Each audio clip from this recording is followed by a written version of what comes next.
Në Maqedoninë e Veriut ka filluar të zbatohet sistemi Safe City, një rrjet kamerash të vendosur pothuajse në çdo cep të qyteteve, me qëllim të rritjes për sigurinë dhe kontrollin të shkeljeve. Por çfarë tregon dita e parë e testimit? Vetëm në 48 orët e para u regjistruan më shumë se 100.000 shkelje, një numër tronditës që na ve përballë një pasqyrë brutale të sjelljes tonë si shoqëri. Kjo nuk është thjesht statistikë. Ky është një tregues i një realiteti të dhimbshëm, se komunikacioni ynë është i mbushur me rreziqe, me pakujdesi, me sjellje që flen mbi katastrofa të mundshme. Kur mendojmë për komunikacionin, shpesh e reduktojmë në rregulla, semafor, tabela, por në të vërtetë, komunikacioni është shumë më tepër se kaq. Ai është jetë njerëzish.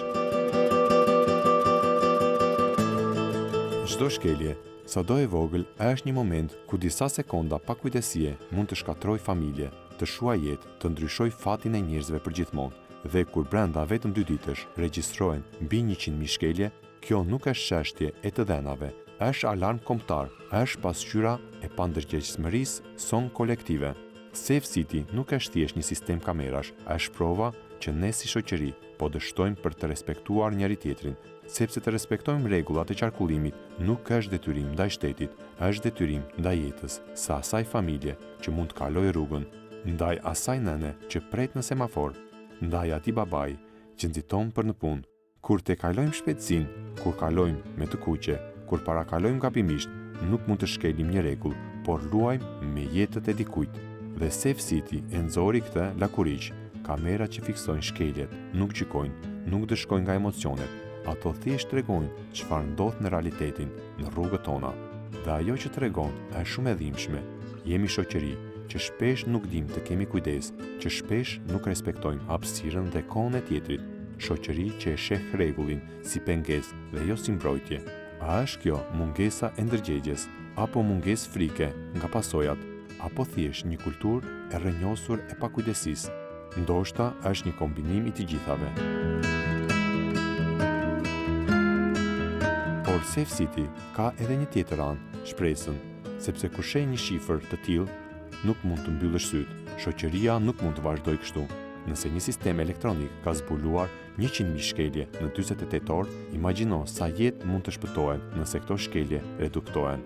Nëse frika nga ndëshkimi e detyron çdo drejtues të mendojë 2 herë përpara se të bëjë një gabim fatal.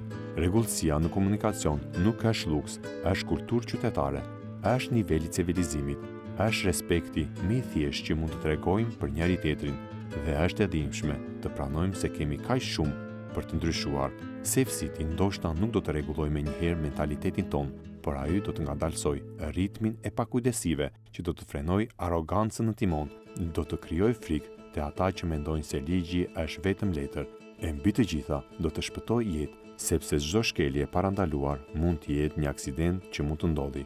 Një fëmijë që nuk arrin në shtëpi, një nën që nuk godit, një i ri që nuk do të humbas jetën përballë një drejtuesi të papërgjegjshëm. Ne shpesh themi se duam siguri, duam rrend, duam qytet të qetë, por ajo fillon nga drejtimi i makinës sonë, te vendimet tona të vogla. Dhe Safe City, sado i ftohtë të duket si teknologji, por na kujtojnë se rregullat nuk është armiku ynë. Armiku është pakujdesia, 100.000 shkelje në 48 orë. Kjo është klithma e një sistemi që më në fund po na tregon se sa thellë qëndron problemi. Tani na mbetet ne të marrim përgjegjësitë, sepse komunikacioni nuk është lojë, nuk është garë, nuk është ego. Komunikacioni është jetë njerëzish, dhe vetëm kur ta kuptojmë këtë, do të bëhemi vërtet shoqëri e përgjegjshme.